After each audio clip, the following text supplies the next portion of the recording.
প্রিয় দেশবাসী, আমার ভাইরা, আপনারা দেখেছেন গতকাল নতুন প্রধানমন্ত্রীর শপথ হয়েছে। যেই শপথ অনুষ্ঠানে অংশগ্রহণ করেন নাই জামাত ইসলাম এবং এনসিপি। যেই বাংলাদেশে আমরা নতুনত্ব আনার চেষ্টা করেছি, সেই নতুনত্বর মধ্যেই পুরান ঢোল বাজলো আর কি।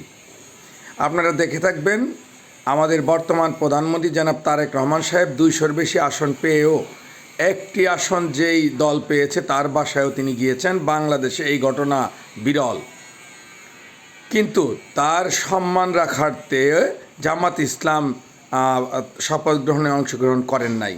তার মানে আমাদের বিগত দিনের গতানুগতিক রাজনীতি থেকে গেল বিরোধিতার নামে বিরোধিতা। উত্তরে তিনি আরও বলার চেষ্টা করেছে, আমরা জুলাই সনদ পাশ করার নামে দ্বিতীয় শপথ করেছি, বিএনপি সে শপথ করে নাই, তার প্রতিবাদে আমরা শপথ গ্রহণে অংশগ্রহণ করি নাই। বাংলাদেশের মানুষ জানার কথা, বিএনপির পিছনে একটা বিরাট ইতিহাস আছে।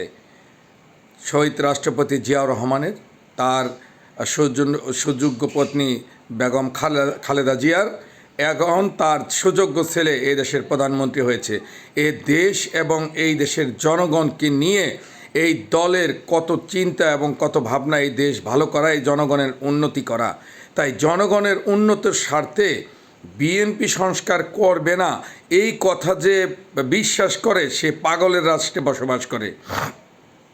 সর্বোচ্চ সংস্কার করার পক্ষে বিএনপি। আপনারা জেনে থাকবেন, আওয়ামী লীগের সময় যখন কোনো সংস্কার ছিল না, বিএনপি প্রথম 31 দফা সংস্কার ঘোষণা দিয়েছে। সেই 31 দফার অধিকাংশ দফাই এই জুলাই সনদের মধ্যে আছে।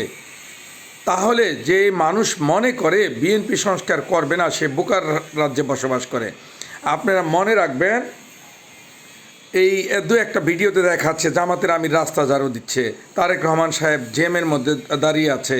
তাই কোনো লোক বলতেছে বাংলাদেশের নজিরবিহীন বর্তমান প্রধানমন্ত্রী জেমে দাঁড়িয়ে আছে, এটি আমরা চাই।